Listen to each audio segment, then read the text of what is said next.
What's going on, guys? Dcode here, and today I've got a bit of a more technical video for you guys. I know I've done some tech videos in the past, but that was mainly just working on guns because they needed to be worked on. This time it is a fully informative video on how to disassemble and reassemble the VFC SCAR. This video should help those either with the VFC SCAR L or H, because as far as the disassembly, they're pretty much identical. There's not really any differences that I can really see, and as far as I've seen, everyone says they're pretty much the exact same. So basically what we're going to do, hopefully everything looks alright. I'm recording this on a much higher quality camera than I have been in the past. So hopefully the audio and the visuals look alright. I tried to get the lighting, but where I had to place the camera, you can see there's a little bit of shadow. But for the most part, I'm going to try and keep it in the light. Now to start off, we are going to separate the upper and lower receivers. But in order to do that with my rifle, because I do have it special wired to a MOSFET system in the rear, I will have to disconnect that wire and feed the wire through the stock before I end up completely removing everything, just so no wires or anything get damaged. So in order to do that, now if you don't have the same system, which I'm guessing the majority of you won't, you would just normally take it down with the pin, and you're going to want to, well, I'll get to the point, but you would just basically start at the step that I'm going to take after this one. So what I have to do is first I have to remove the butt plate and feed my MOSFET out the rear, and I am using a gate MRF MOSFET, and what I'm going to do is I'm just going to disconnect this one little wire right here off of that, open this up, and if you can see, I've got a very, very small hole drilled just so that the connector of this wire can fit through. So I'm going to try and get that to feed up and out of that, just like that. And now that I'm here, just so I don't damage any of the wires, I'm going to stuff the MOSFET back into the stock while I'm doing this next part. For the modification of my MOSFET, the only things I have modified to the body are that hole right there in the stock, and if you can see it, the hole right there in the back of the stock attachment on the lower receiver, or lower and upper receiver. And you'll see one other modification. I'm just going to do this next part very quickly. What I'm doing is I'm pushing out this pin. I can actually probably do this on camera. If it goes out of camera a lot, I apologize, because it takes some force to get a few of these things done, and doing it. Let's see if I can just pry it off real quick, just so I can get enough grip on it like that. And these they don't come all the way out, they do lock at a certain position. So once you have that and you hear that click, you're going to grab the lower, and you want to make sure you have a very solid grip on everything, and you're just going to pull down, straight down on the lower receiver, and it'll pop out like that. Now, I have to be careful with my system. You don't have to be as careful with a non-custom wiring setup, but then you would just take it out, slide it forward and down, and there you go. So now we have separated the upper and the lower receiver completely. Everything here is still intact. And while I have this open, I'm going to go ahead and show the one other piece that was modified while I have it available. And it is for the latch.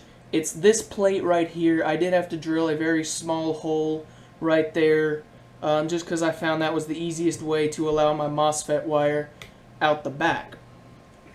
Really, as far as modification, not that much of a problem. It really does not decrease the look of the gun, and it doesn't decrease the strength of it. Like a lot of people I know are drilling like 1/2 inch to 3/4 inch holes to fit Dean's plugs and other things like that.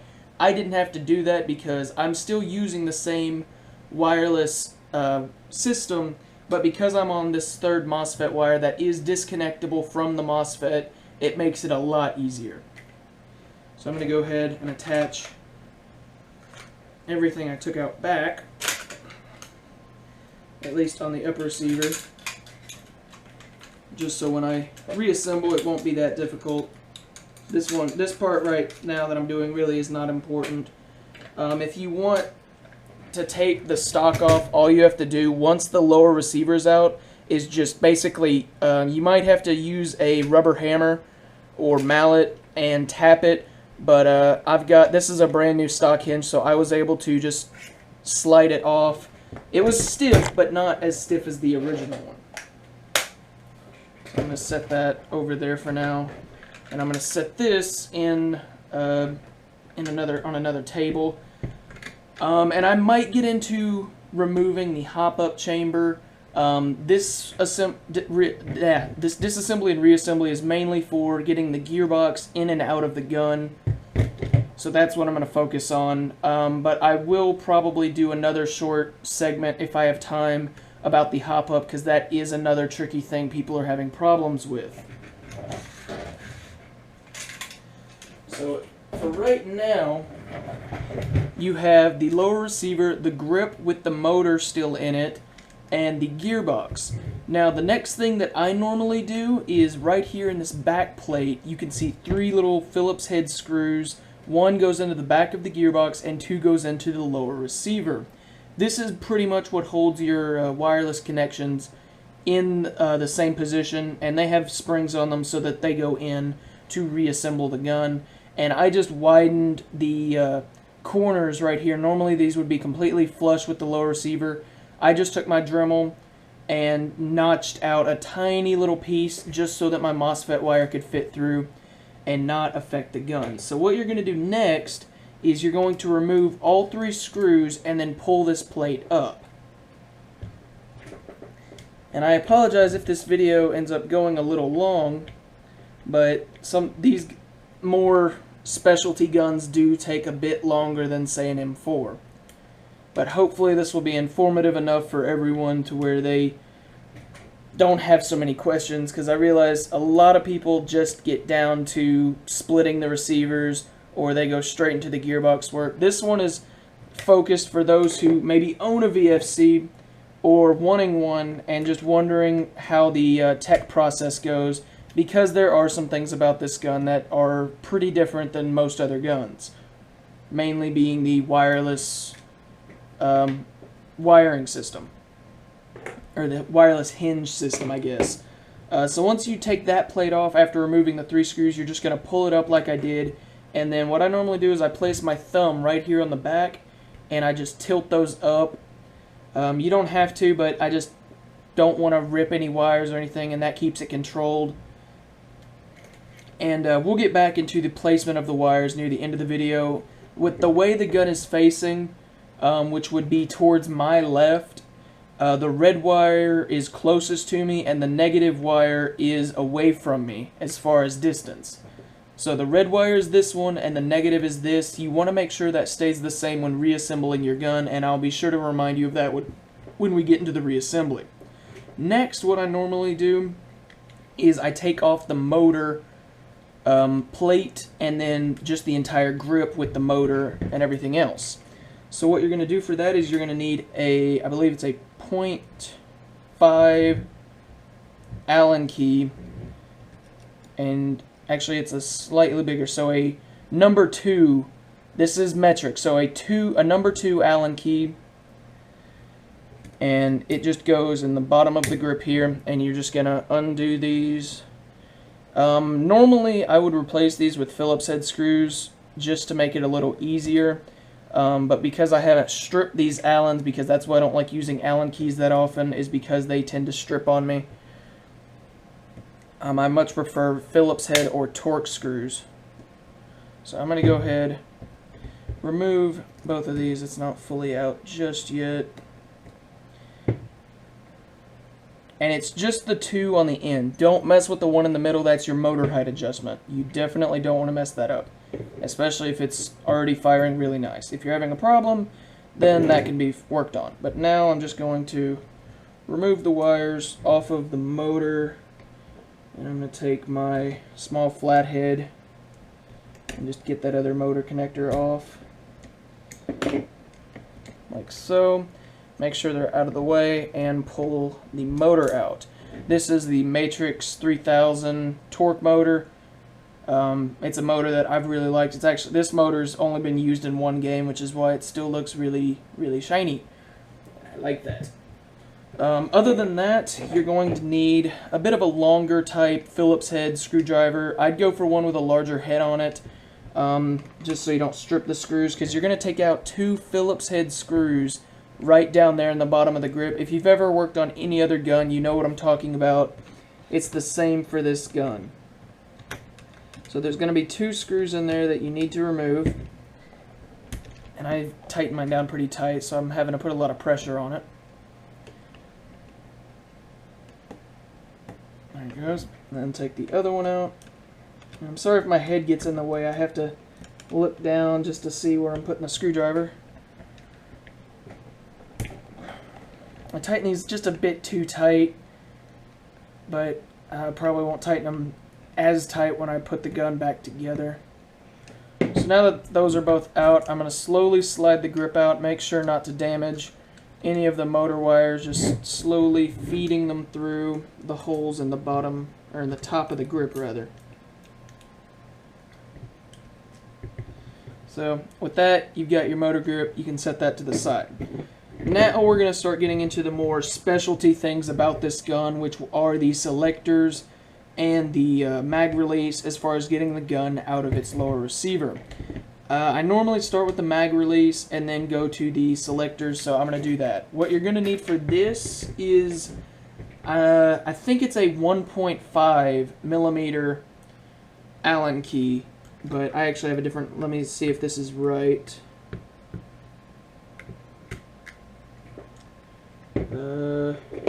I have another one here that I have just for this purpose. Yes, it's a 1.5. So you're just going to turn that counterclockwise to get the Allen key screw out of this. You want to be sure you're holding the mag release button.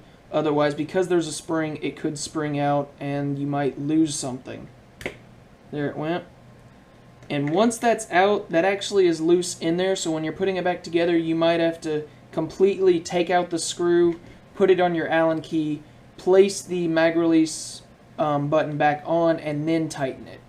That's one thing I've found that I've had to do, but now that that's off, spring comes right out, and then just carefully, slowly remove your latch. You will have to fiddle with it a little bit just because it gets stuck on that ring of the gearbox shell sometimes.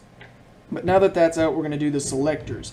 The selectors take the same 1.5 millimeter Allen key, and you're just going to go on the, if the gun is facing to your right, it'll be the one on the top. You just slowly loosen it until the selector comes up like that. And you want to be very careful with this step because you can lose something very tiny and not even know it.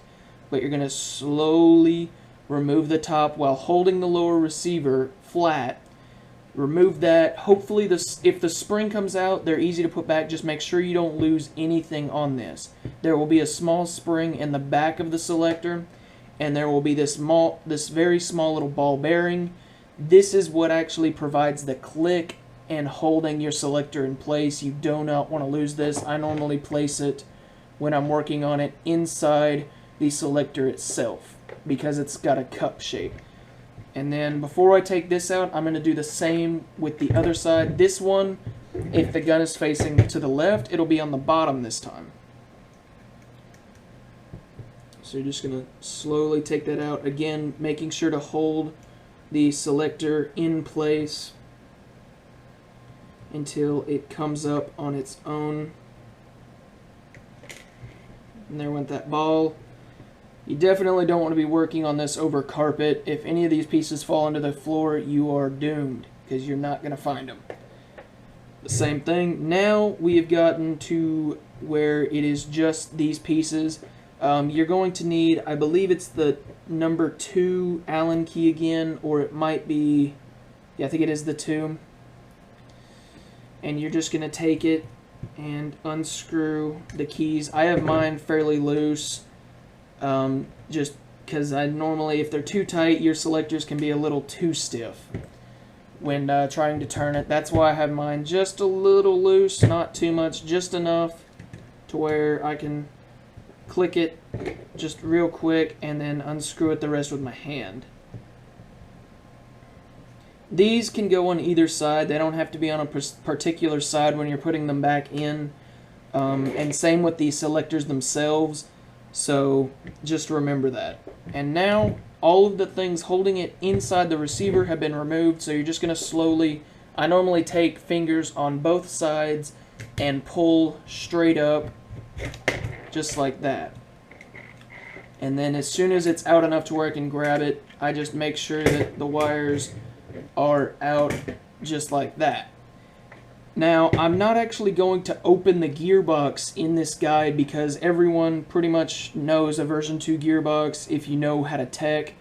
If this is your first gun ever teching, I honestly wouldn't recommend you choosing this if this is just wanting to spark your interest in starting teching, because it is a little complicated as far as everything else. I would, if you're wanting to do version 2s, obviously go with the basic M4. But I am going to go over a couple other things because we're still not done as far as the specialty part of this gearbox. What you can see right here on both sides is this little piece right here. In order to remove this, you only have to remove one side. You don't want to remove both because then it'll be a little tricky. You only want to remove one side. If you can see, there's holes in the bottom of both, and these require a very specialty Allen key that I don't think that comes with it.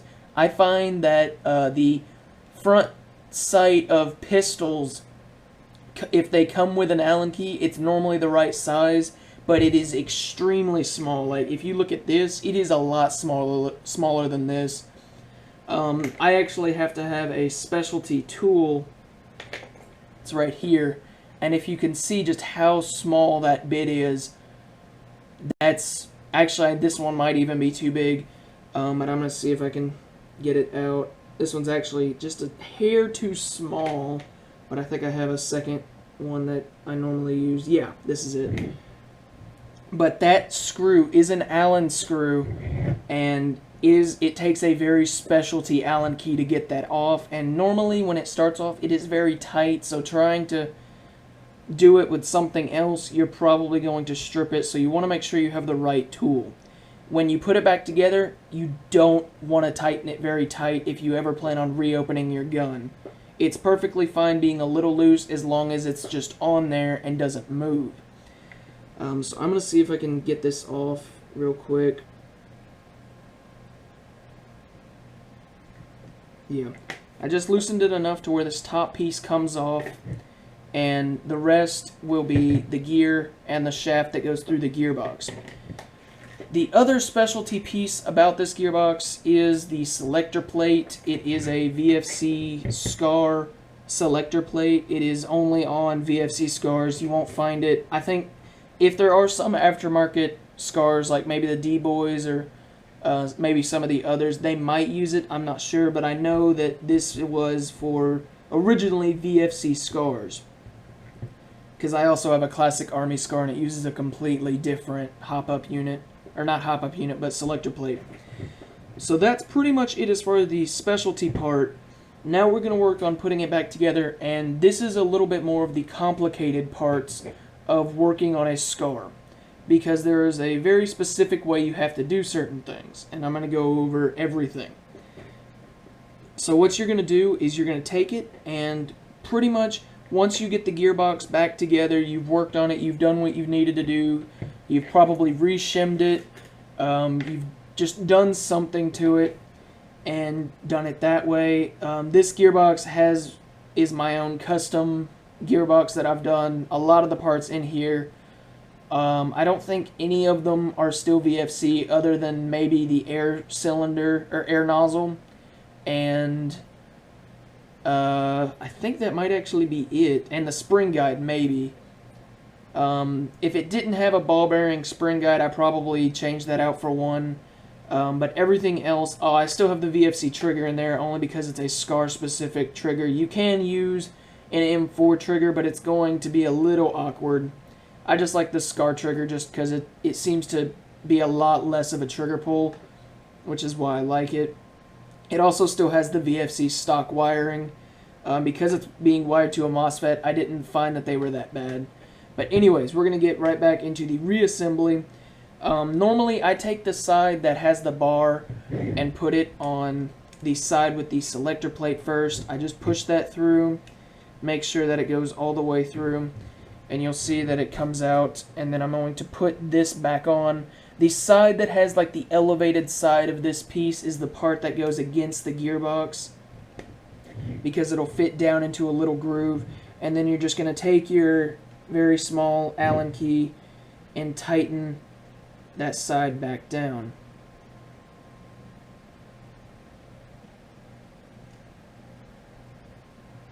I think that's on there.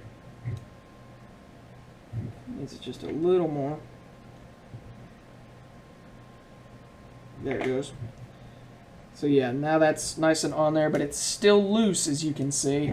Some people do like to just take a little piece of sandpaper and smoothen these out to get in and out of the gearbox a little easier. I have done that. So these are very smooth. There's no burrs or anything else on them.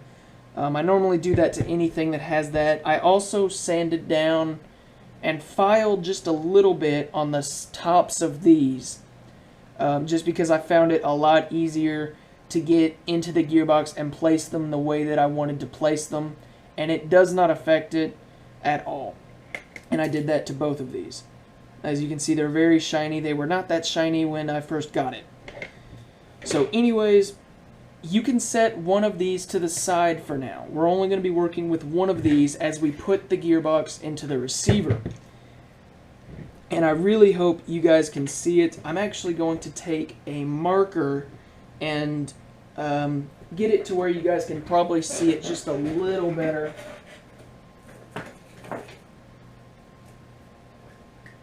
I'm just going to take my Sharpie here, just so it's a little easier to see what I'm doing. But there's a indentation line about right there, and another one on the selector plate right there.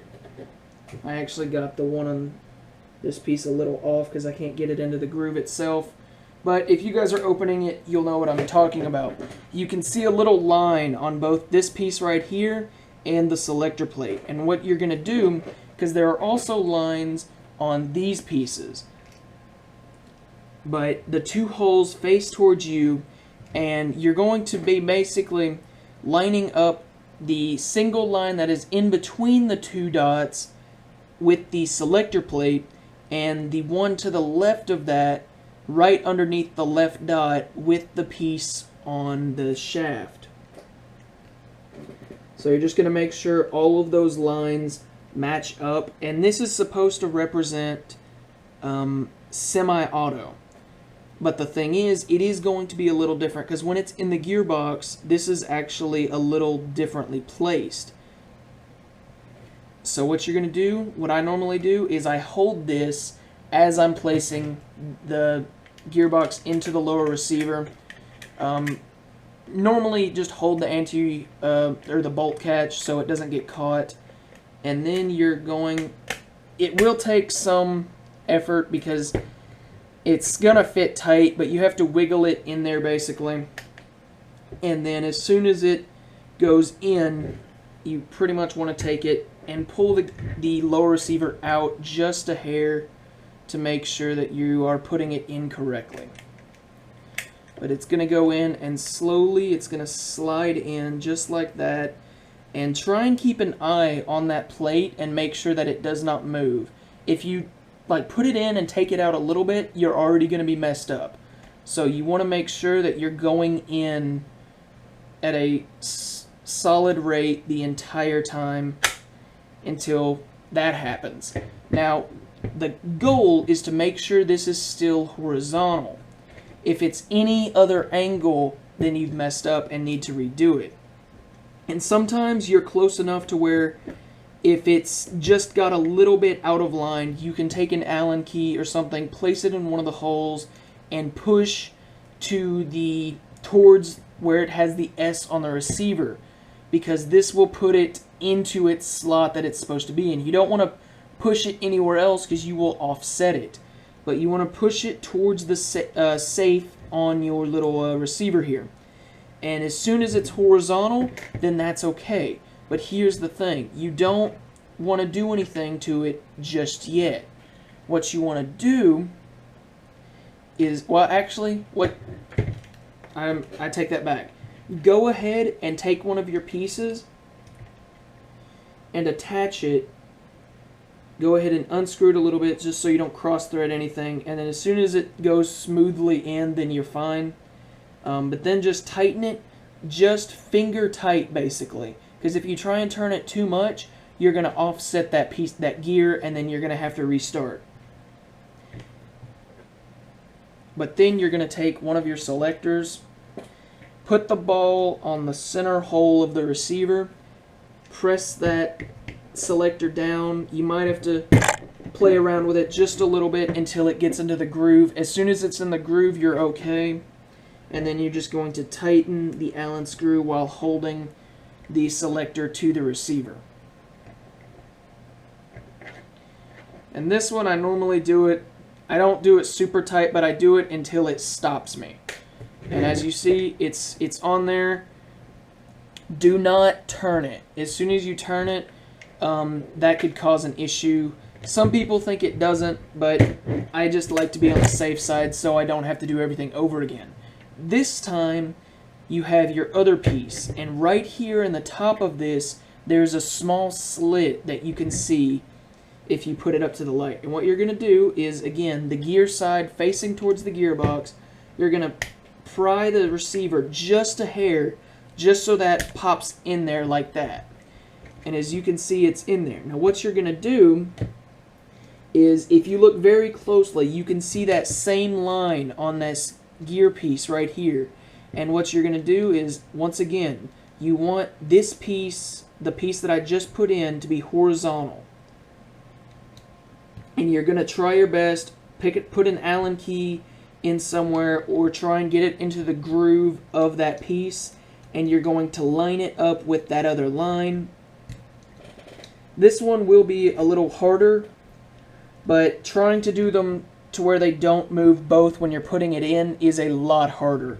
I found this way to be much easier. As soon as you think it's connected with that other gear, what you're going to do is just push on this hole if your gearbox is facing this way, or it'll be, if it's facing to the right and it's up top, it'll be this one. You're just going to push down on this one, and if everything's right, this piece should be mostly horizontal with that line that's in between the two dots going vertical.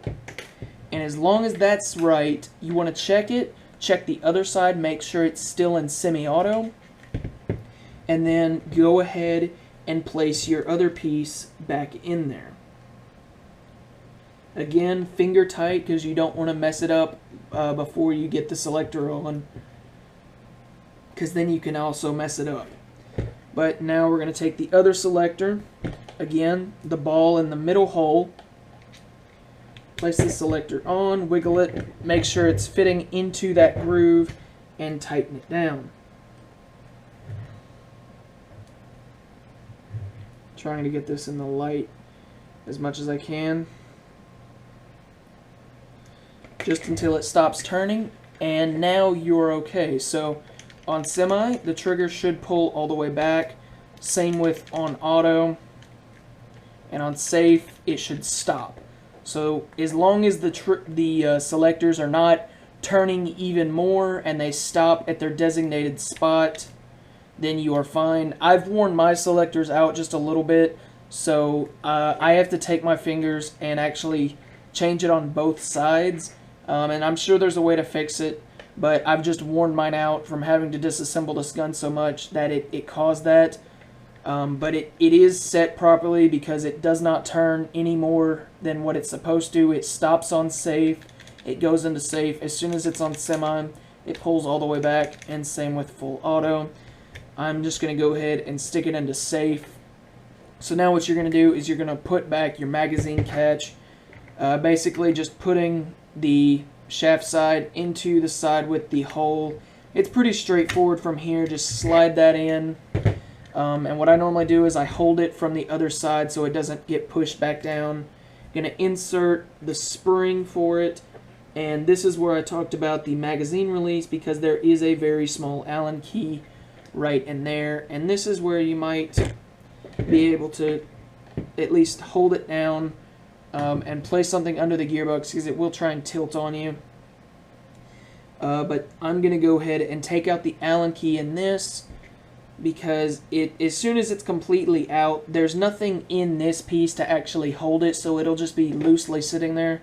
So I normally take it out, place it on the end of my Allen key, and then I put the button on it and press, and this is where you're going to want to hold the magazine latch. Again, hold it all the way down,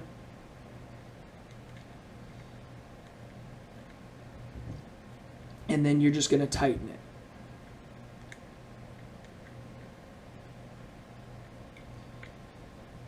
This one you pretty much do want to tighten a little bit tight. You don't have to, but I normally do.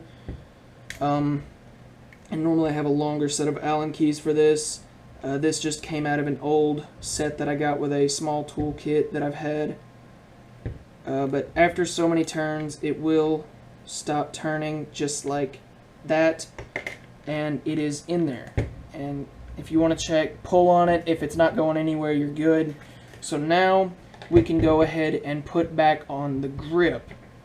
So basically what you're going to do is put the red wire in the front hole, feed it up through, black wire in the back hole, same thing, feed it on through.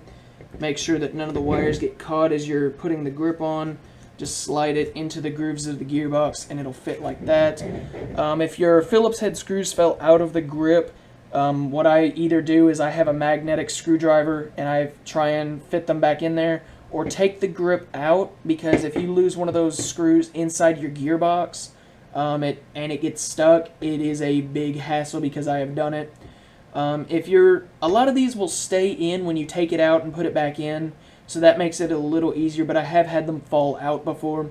So what I normally do is I take a pair of needle nose pliers, I grip the screw, and when the grip is off of it, just in case it falls or anything else, I feed it through and then slowly work it back onto the gearbox. So now all I'm doing is tightening the Phillips head screws that I took out.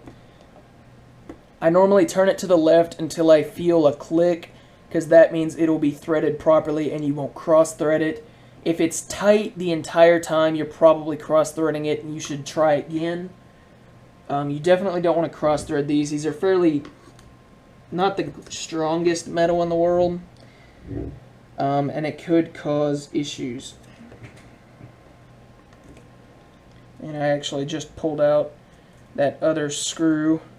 It was not fitted in there, so now I have to be very careful on putting it back in, and I don't have the greatest amount of light, but I got it first try, thankfully. There's that click, and then just tighten it down until you can tighten it a little bit. You don't have to do it super tight. I normally just, as soon as it gets a little tight, I do maybe about not even a quarter of a turn more, just so it's solid. And so now we're going to fix our wires so that they're out of the way. If the gearbox is pointed towards the left side, the red wire is going to be rerouted towards the top, same as any other standard gearbox setup. So just so it's out of the way of the motor, take your motor, the positive side goes towards the front of the gun. Stick that in there so it's nice and loose. Stick your negative connector on, which is the one I normally do first. Take your positive connector and just make sure that it fits solidly. You might have to take like a flathead or a pair of pliers to get it to fit all of the way.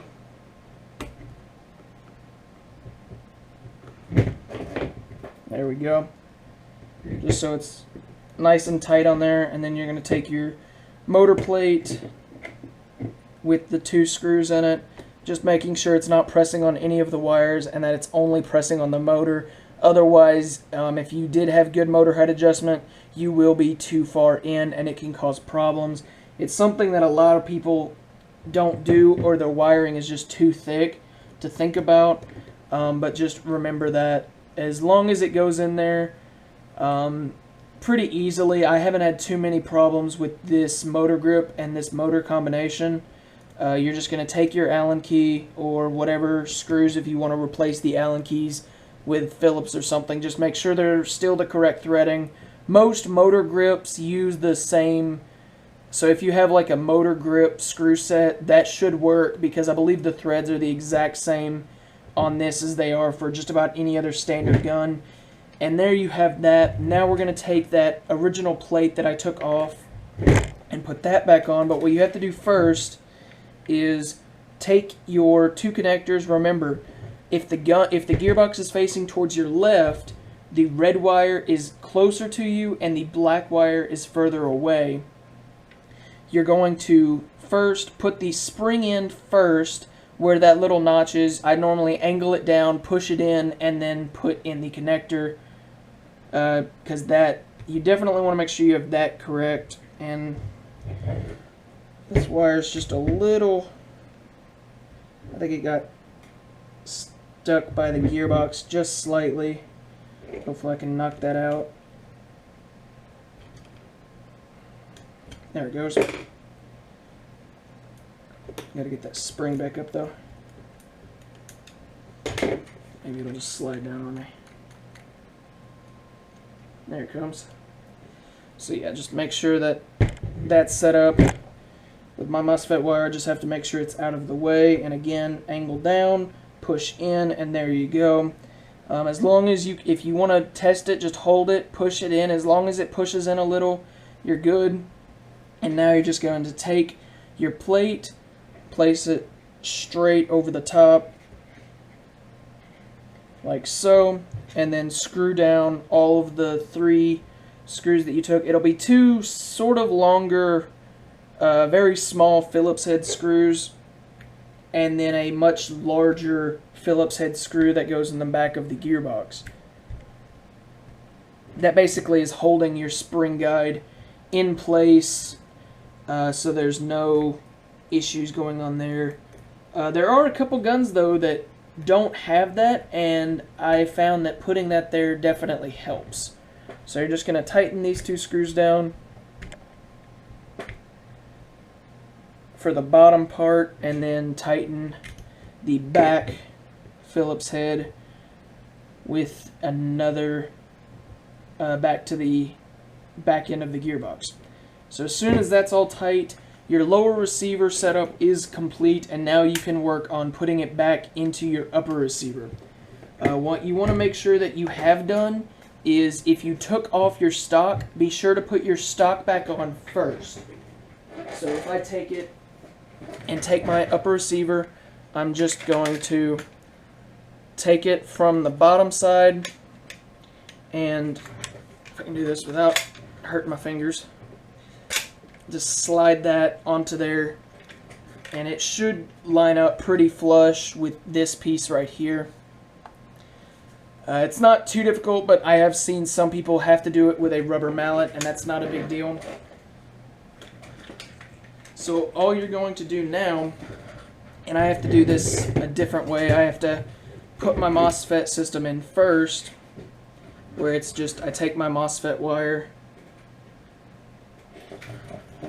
I feed it through that small hole that I drilled in both the small metal plate if I can find it. There it is. Pull it out through the other side, making sure not to damage anything. Feed it into the small hole that I drilled in the stock, or the stock hinge rather. Just feed that through. I'm actually going to pull back out my MOSFET just so I can make sure the wire goes all the way through there. Just so I make sure I don't hurt the MOSFET wire as I'm installing it into the gun, because this is such a small wire that's not that hard to do. So I just have to find it on the inside of the stock, slowly and carefully pull it through, and then you're going to fit the back end of the gearbox in first. There will be a little notch that you can see. If you did like I did and your pin came out on its own, came pushed in on its own, just pull that back out, tilt your gun to the top normally, and then just slap it down, and then put in your pin. I'm going to feed the rest of my MOSFET wire through really quick. Close your stock. Reconnect that. Put the stock plate back on.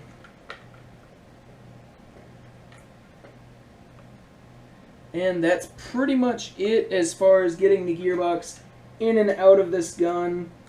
I did run out of time because I do have a few other guns that I need to finish working on tonight for a few clients and some friends of mine. So other than that, that's going to be just about it for me. So I hope you guys enjoyed watching. And if you have any questions, be sure to leave a comment below and I will answer any of them. And any other airsoft related tech questions that you guys might have, or any airsoft questions in general.